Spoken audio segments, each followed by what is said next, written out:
ನೀಡಿದೆ, ಷರತ್ತುಬದ್ಧವಾಗಿ ಅನುಮತಿಯನ್ನು ನೀಡಿದೆ. ನನ್ನ ವಾದ ಏನಿತ್ತು, ನೀವು ಮಾಹಿತಿ ಅಲ್ಲ ಫಸ್ಟ್ ಪರ್ಮಿಷನ್ ಕೇಳಿ ಸರ್ಕಾರಕ್ಕೆ, ಸರ್ಕಾರ ಸೂಕ್ತ ಅನ್ನಿಸಿದ್ರೆ ಕೊಡುತ್ತೆ ಅಂತ. ಹೌದಾ?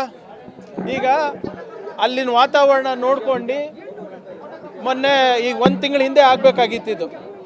1 ತಿಂಗಳು ವಾತಾವರಣ ಸರಿ ಇಲ್ಲ ಅಂತ ಹೇಳಿದ್ಮೇಲೆ ಪೀಸ್ ಕಮಿಟಿ ಮೀಟಿಂಗಲ್ಲೂ ಕೂಡ BJP ಅವರು ಗದ್ದಲ ಮಾಡಾದ್ಮೇಲೆ ಮತ್ತೆ ಹೈಕೋರ್ಟ್ ಅವರು ಇಲ್ಲ ಇನ್ನೊಮ್ಮೆ ಪ್ರಯತ್ನ ಮಾಡಿ ಅಂತ ಹೇಳಿದ್ಮೇಲೆ ಒಂದು ಸಂಧಾನ ಮಾಡ್ಕೊಂಡು ಈಗ ನಾವು ಅನುಮತಿಯನ್ನು ಕೊಟ್ಟಿದ್ದಾರೆ. ಯಾರ ಅನುಮತಿ ಕೊಟ್ಟಿರೋದು? ಸರ್ಕಾರ ಷರತ್ತುಬದ್ಧ ಹಾಕಿ.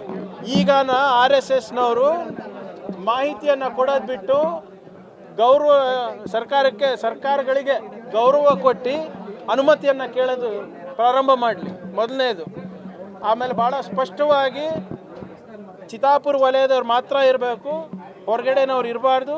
ಅಲ್ಲಿ ಏನಾದರೂ ಅಹಿತಕರವಾದಂಥ ಘಟನೆಗಳಾದರೆ ಅವರೇ ಕಾರಣ ಅಂತ ಭಾಳ ಸ್ಪಷ್ಟವಾಗಿ ಅಲ್ಲಿ ಕೊಟ್ಟಿದ್ದಾರೆ. 300 ಜನಕ್ಕಿಂತ ಹೆಚ್ಚಿರಬಾರ್ದು ಅಂತ. ಸೊ ಈಗ ಸ್ವಲ್ಪ ಸಂವಿಧಾನ ಮತ್ತು ಕಾನೂನನ್ನು ಗೌರವದಿಂದ ಕಾಣೋದು RSS ಅವ್ರು ಕಲೀಲಿ. ರೂಟ್ ಮ್ಯಾಪು ಕೂಡ ನಾವೇ ಮಾಡಿಕೊಟ್ಟಿರೋದು, ಎಲ್ಲಿ ಸಾರ್ವಜನಿಕರಿಗೆ ಗೊಂದಲ ಆಗಲ್ಲ ಅಂತ.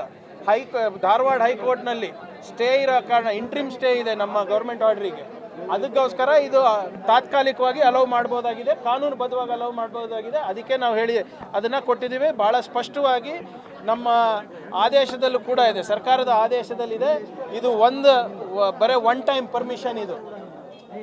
ನಾಳೆ ಅದು ಸ್ಟೇ ವೇಕೇಟ್ ಆದರೆ ಇದಕ್ಕೂ ಅವಕಾಶ ಇರೋದಿಲ್ಲ.